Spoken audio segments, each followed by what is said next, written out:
Welcome, everybody. My name is Sergio Troncoso, and I'm the author of this new novel, Nobody's Pilgrims. And let me tell you a little bit about the novel. It focuses on these three 17-year-olds, Turi and Arnulfo, and later Molly, whom they meet in Steelville, Missouri.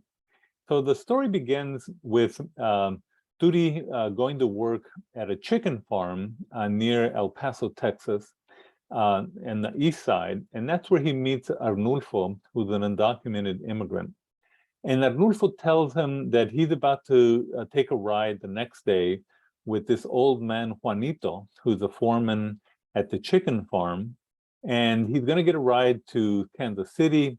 And Arnulfo has these dreams, this American dream of making more money, of course, but also sending money to his parents back in Chihuahua.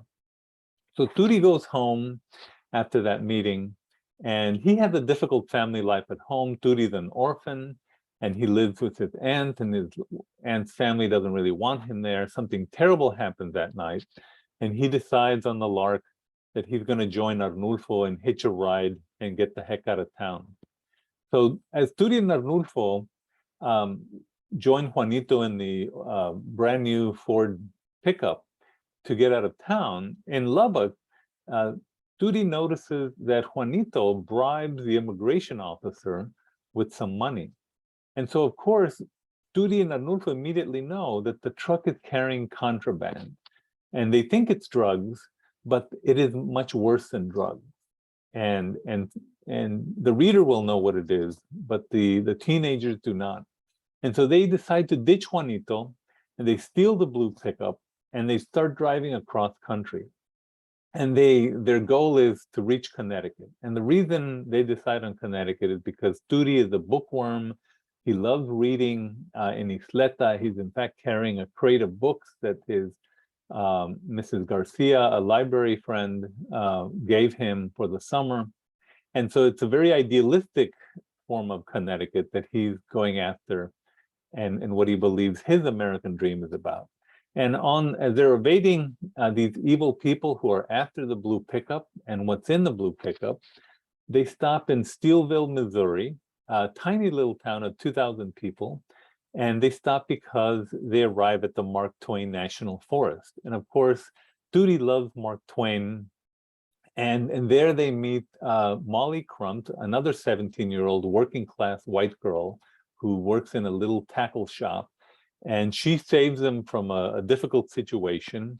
And after they spend a couple of days there, they befriend each other, and Molly decides to join them. And of course, Molly doesn't know that there are some very evil people, some narcos, after Turi and Arnulfo and what's in the blue pickup.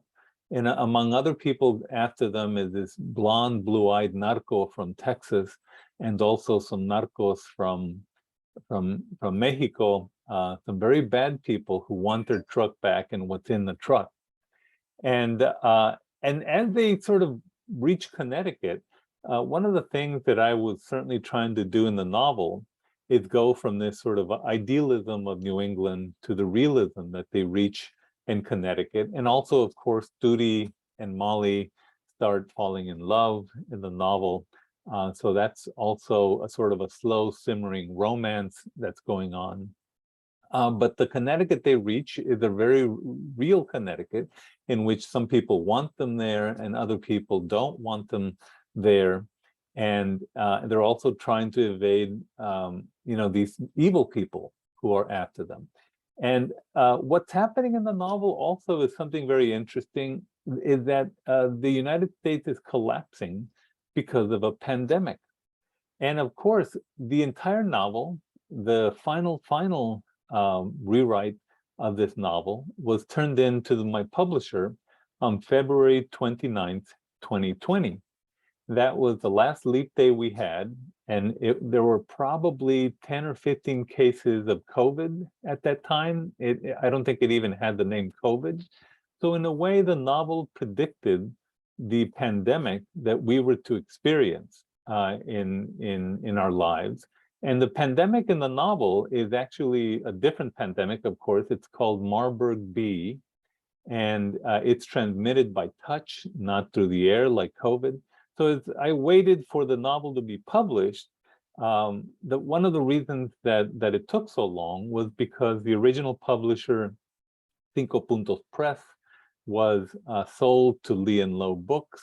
And so awaiting that transaction and awaiting all the shifting of resources from one publisher to the other, my novel had to wait too to get published. And I think there was also a question of, do readers really want to read about a pandemic in the middle of a pandemic? And so the novel just came out when we are more or less past COVID, although not quite.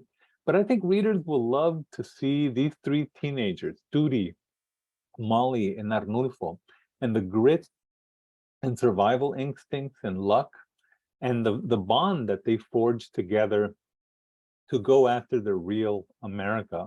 And this really is what the novel is about. It's about creating this community that they believe in and helping each other, risking their lives to fight for what they want. And so for me, that was really the reason to write the novel. It's about a very old problem that I see in the United States, in which I've written essays about, and that we are not becoming a we in this country.